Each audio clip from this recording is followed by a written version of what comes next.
Jadi jangan dibayangin malaikat maut itu nyebut nyawa harus diambil kakinya, dibolak-balik, dihempas, enggak begitu. Malaikat maut itu cukup ngelihat aja, dikedip mati, ya, beres. Sama malaikat maut itu gampang, pakai nafas dia selesai sama dia. Jadi ilmu pernafasan itu ilmu malaikat maut tuh Pak, salah satunya ya. Saya jadi faham kisah Nabi Musa itu. Oh berarti nabi-nabi, wali-wali dijemputnya terhormat. Kalau dia nggak izin pun nggak dicabut Pak. Nabi Musa karena beliau nggak izin, malaikat maut ngikutin time yang sudah ada di Lauh Mahfuz yang kita sebut takdir.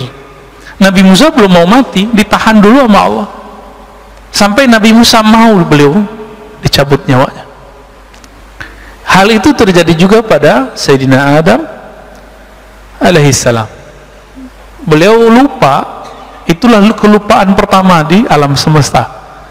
Nabi Allah Adam alaihissalam waktu masih di surga, beliau ditunjukkan print takdir semua keturunan-keturunannya, termasuk kita ini udah lihat teman Nabi Adam.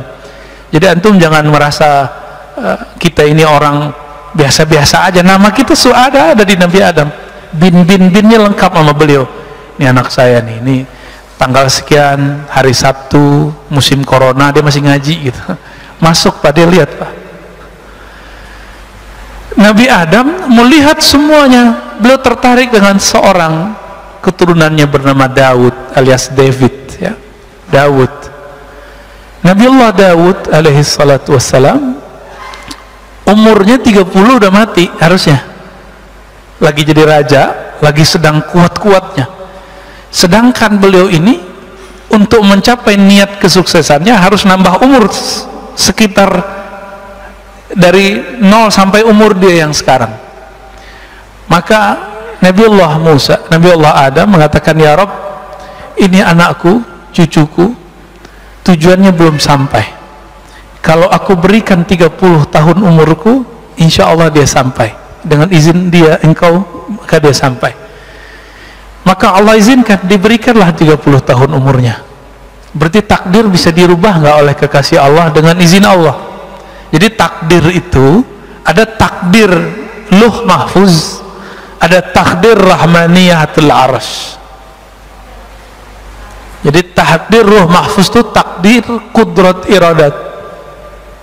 Sedangkan takdir yang lebih besar itu takdir Arsy. Ar-Rahman 'alal 'arsy istawa. Takdir yang ada di Lauh Mahfuz itu, ini yang kita jalani sekarang.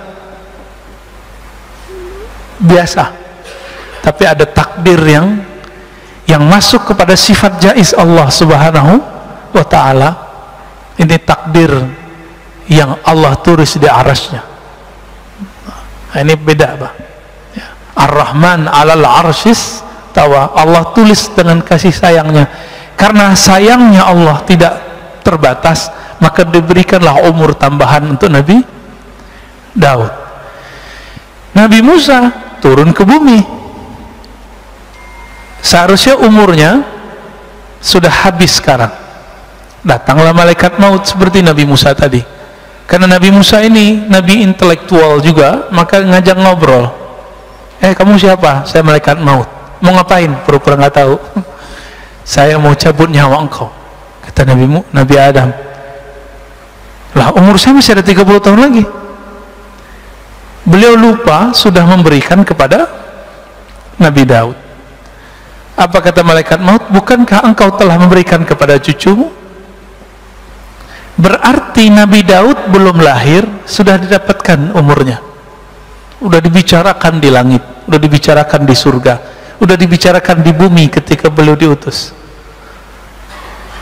Terjadi alat, pulang Pak malaikat maut, dipanjangkan lagi tuh umurnya Nabi Adam.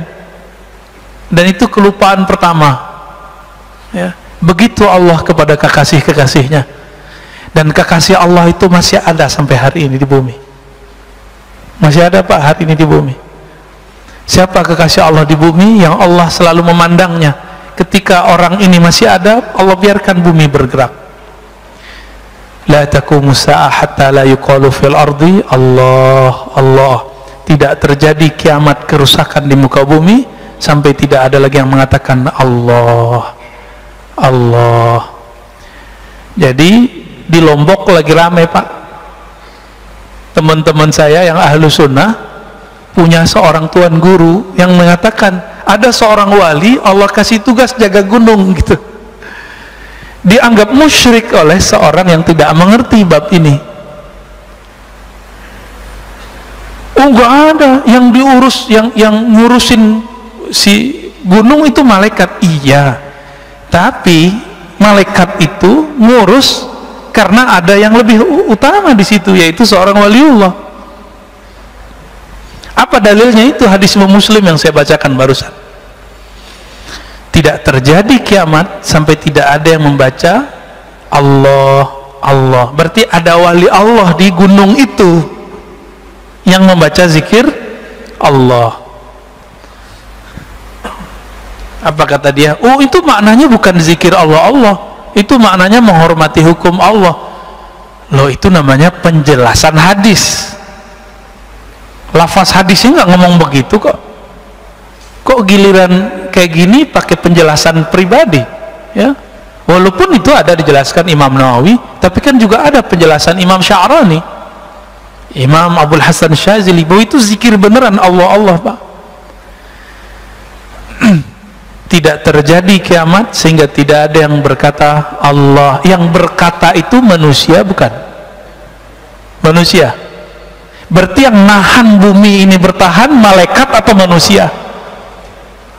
Yang jaga bumi ini tetap untuk bertahan lestari malaikat apa manusia? Itu maknanya. Itulah bab al-walayah al-kubra, kewalian besar. Mereka dititipi Allah untuk jaga bumi. Jadi nggak usah khawatir Pak, corona ini mainan Dajjal ma Imam Mahdi. Jadi mereka lagi main perang-perangan ya, tapi perang pra kondisi, pra malhamah kubra. Nanti akan ada satu perperangan besar, barangkali boleh kita sebut perang dunia ketiga.